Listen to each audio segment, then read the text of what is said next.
Raising shields. No. Captain. Tactical analysis, Mr. Wolf. 52 disruptor banks, 27 photon torpedo bays, primary and secondary shields. She's a predator. That's right, in this video we're going to be doing a semi-canon build of the Scimitar. So why am I saying semi-canon? Well, one of the reasons is the canon consoles, so the Advanced Scimitar Systems consoles, are, in my opinion, very, very bad in comparison to modern consoles. So I will still be demonstrating what these do, but I will not be using these in my build. So let's just go through them. I'll tell you why they are very bad, and we'll switch to the build that I will be using. So first up is Singularity Distributor Unit. So this allows shields up while you're cloaked and decreases penalty of cloaking. If you time your cloaking correctly, you don't need shields when you're cloaked. It's just a wasted console slot that you could put something much better there. So that right there is just bad. Alright, moving on, the Cloak Barrage. So this allows you to fire under cloak for 15 seconds, but during the few final 5 seconds of that, you can be targeted, and really, this extra 10 seconds is not much, to be honest, so it's much better to just fire by decloaking. And also that minus 50 weapon power is not the best console. It doesn't give you any stat boost or anything. The gimmick is just, well, a gimmick. So, yeah, that too is a mediocre console. Secondary shields gives you, well, a second layer of shields, absorb some damage, but again, you can put a much better console with it. And of course, the 3-piece set for that is the Thaleron Pulse. Unlike in the movie, which has a 7-minute recharge, which would be terribly unbearable in combat, it's 12 seconds. But in that 12 seconds, you could do much more damage, and also, enemies can just fly out of the way, as when you're activating this, your ship cannot move. So again, there's no real point to the Thaleron Pulse. Visually, it's amazing and cool, but functionally, it's terrible.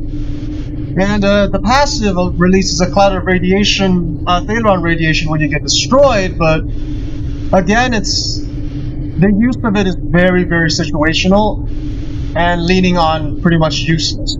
Again. So, I'm going to call a friend for PvP demonstration of these 3 consoles, and then we'll switch to my regular build. Stand by. Alright, welcome back. So let's start with the Thaleron Pulse demonstration.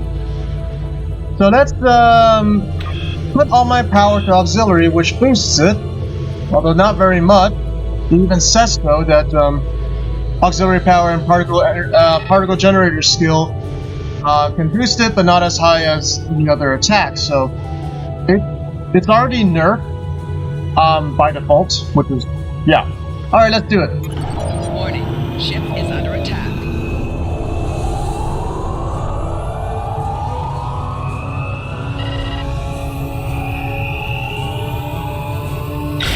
Warning, ship is under attack. 4 shields failing.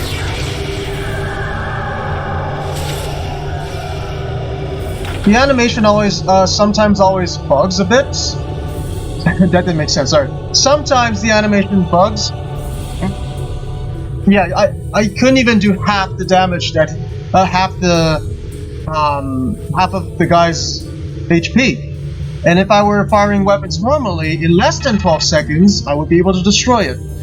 So, it's a mediocre power, it really doesn't do much, and he could have just moved out of the way as well. So anyways, next up, so I'm in cloak, and shields are up, but again, as I explained, it's not the most useful thing. So secondary shields, well, a second layer of shielding. Ship is under attack.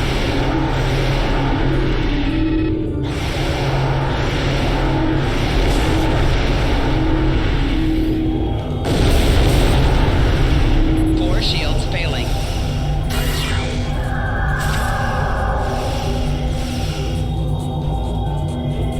Again, a better console would have gone there, so again, this is not a good console.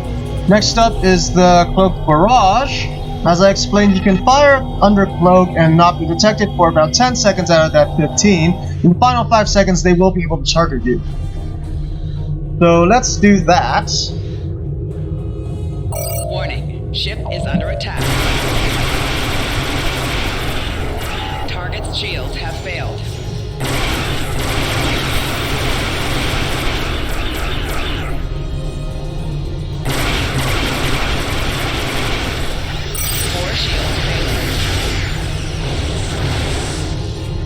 Yeah, in the last 5 seconds, you're left vulnerable, and your weapon power was drained.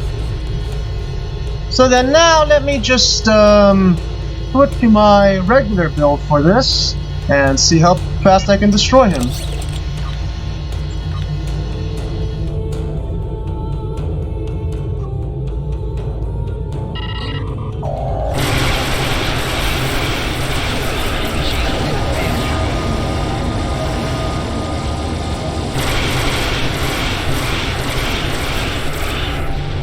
Yeah, so that was less than 12 seconds, and I get a much higher boost of power from the new consoles that I've equipped. Okay, so let's get out of here and go back to New Romulus. I'll talk about my actual build. Okay, welcome back. So for my real build, the build that I usually use, I've replaced the 3 Scimitar consoles with first up is the Shield Absorptive Frequency Generator. This console is exclusive to Romulan Warbirds and Romulan Dyson ships, and it heals your shields for 200% of the damage you deal at a 2.5 chance of activating, so that's very good for survivability. I got the flagship tactical computer, and this comes with the flagship technology set. I got 2 of the 4. This boosts weapon haste, turn rates, flight speed. So it just basically boosts your tactical abilities. And again, it can only be equipped on the Scimitar, so Semi-Canon. So basically, this build is an update to the Scimitar class to the current year in Star Trek Online, which is 2411. And the next console is the Adaptive Emergency Systems, which again boosts survivability and damage when activated. And also it has a passive boost to max hull and energy damage resistance. So that's nice. And you may have noticed I have Scorpion Fighters. So what's interesting about these is that in the movie they mentioned that the Scimitar has disruptors, but what she fires looks very different from what the Romulans fire, which I'm sure those are disruptors. So, yeah, and the Scorpion Fighters in-game have plasma cannons. So I opted for Romulan Plasma, which may be screen accurate, maybe not, but yeah. And also I'm using the Hyper Plasma Torpedo, Romulan Hyper Plasma Torpedo, instead of Photon Torpedoes, because these are very, very powerful. And as an update to the Scimitar, these are adequate. And when you fire these in high yield, they do a lot more damage and shoot 3 high yield torpedoes. As for equipment, Deflector is the Riemann Advanced Prototype Deflector Dish, part of the new Romulus Command Advanced Prototype Space Set. So theming wise, and they're overall very useful as well. And Romulan Advanced Prototype, these can be mixed and matched with the Riemann ones. This one I chose over the Riemann one because that one gives defense, while this one gives weapon amplification, which boosts critical chance. And as you can see, my critical stats are very high. But I'll get back to that. Next is the Riemann Advanced Prototype Covariant Shield, which, compared to the Romulan one, this one gives a boost to disruptor damage reduction, and that one, well, I mean, here it says reduces the disruptor damage to shields by 20%.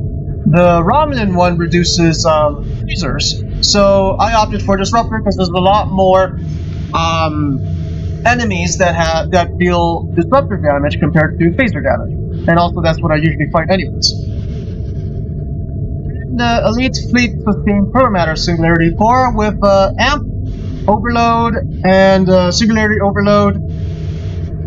Oh, sorry, Singularity Overcharge and Weapon Capacitor. That's from the generic colony. And back here, I got some Romulan plasma turrets for boosting damage. Well, yeah, weapons, right? A DPRM, Dynamic Power Redistributor Module, which is a very good console for DPS, so keep on Romulan players, so perfect. A conductive RCS for turn rate. As I'm using cannons, I kind of require a boost to turn rates, and it gives weapon power as well. The 0-point energy conduit is a part of the 2-piece set with the Romulan Hyper Plasma Torpedo, so that's nice. And Vulnerability Exploiter for Plasma to boost plasma damage and critical severity. So I'm not using Scorpion Fighters, I'm using Elite Romulan Drone Ships, which are some of the best hangar pets in Star Trek Online. They're exclusive to the Dreadnought Warbirds, which the Scimitar is of one. And this is a T6, so this is the Kopesh, not the Scimitar. But, yeah. And it's also available on the Talaru Intel Carrier Warbird, which can have 2 of them, but we're not doing that ship in this video. So that's the build. Let's go to traits. Oh, and also, these Elite Romulan drones, they are as they appear in Star Trek Enterprise, and they will change their appearance and energy type that they use depending on what your enemy is. So these can also be useful for doing endeavors that require you to deal damage. But of course, it's more efficient to use your own ship. Anyways, traits, adaptive offense. You guys can read these, and I'll just click through them. That one's for turn rates. This is for cloak ambush. This one is also for cloak ambush. Projectile weapon damage. Fatal submission. Now this one's interesting. It placates your foes when you heal yourself. So, and it's within 10 kilometers. So that's basically makes you immune to damage for, well, the amount of time that it does. And Singularity Specialist for boosting my Singularity charge rate. I got Advanced Firing Solutions, which boosts cannon damage. Boosts flight turn rate and accuracy when I fire cannons. Admiral Rihan, which boosts plasma damage. And this is specific to factions, so if you're a Federation player, it will boost Phaser, Klingons, Disruptors, Romulans, Plasma, and Scimitar will be boosting Fulham. Strike from the Shadows allows me to be untargetable if my target is not targeting me immediately when I fire. And Supercharged Weapons boosts my energy weapons when I fire torpedoes. And the Hyperplasma Torpedoes recharge rather quickly, and I can keep them constantly firing. So that's some nice synergy with my energy weapons. As for Space Reputation traits, Advanced Engines for turn rate and speed, Magnified Firepower for bonus weapon damage, Precision for critical chance, and Sensor Targeting Assault for taking their weapons offline when I hit a critical hit. And with my critical chance of 34.6, that's quite a high amount of chance. Well, it's above the 25% threshold that most people would recommend anyways. So, this is the critical chance and critical severity stats are boosted by my bridge officers, which have, again, like I mentioned in my previous Romulan videos, critical severity, superior Romulan operative. Whoops. which gives a good boost to critical chance and severity. And with all of them having this trait, I have a very high amount of critical chance and severity. So yeah, alright. There's a unique bridge on this ship, and I'll show that after the combat demonstration. But to be honest, I'm not sure where it's located on the ship. I'm assuming that it's very deep inside, as this is a battleship. Well, battleship type ship. Warship. That's the word I'm looking for. So let's do a combat demonstration with my optimized 2411 build. Yeah, updated Scimitar build. That's what it's called. So we're gonna do the first part of Ragnarok.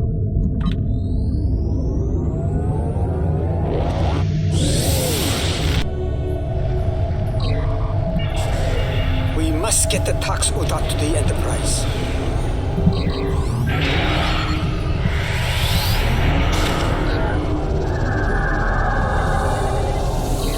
Here they come. Ship is on.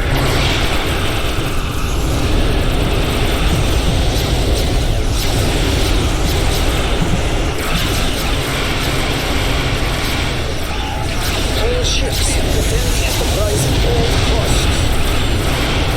Ships on the same course. Weapons hot. Shields failing.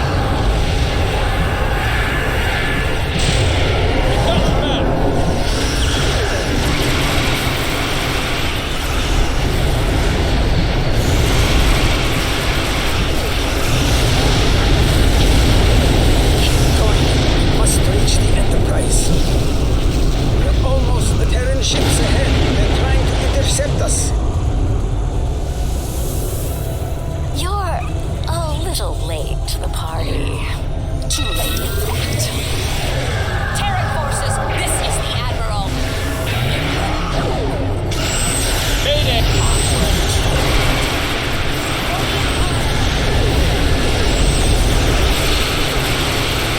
Romulan ships inbound. We're lacking weapons.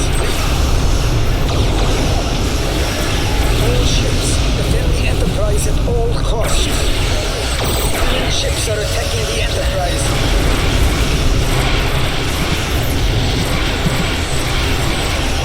We're moving to defend Enterprise.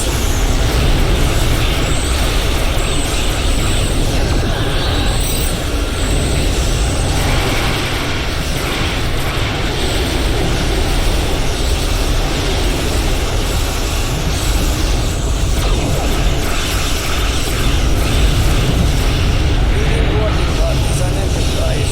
Multiple decks. All ships defend the Enterprise at all costs.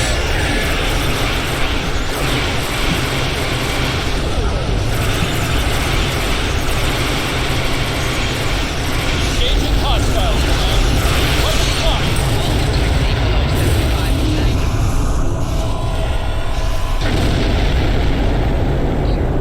Four shields failing. Rear shields failing. Alright, that's Shields enough for failing. combat demonstration. Let's get out of here. Once my red alert cancels. There we go.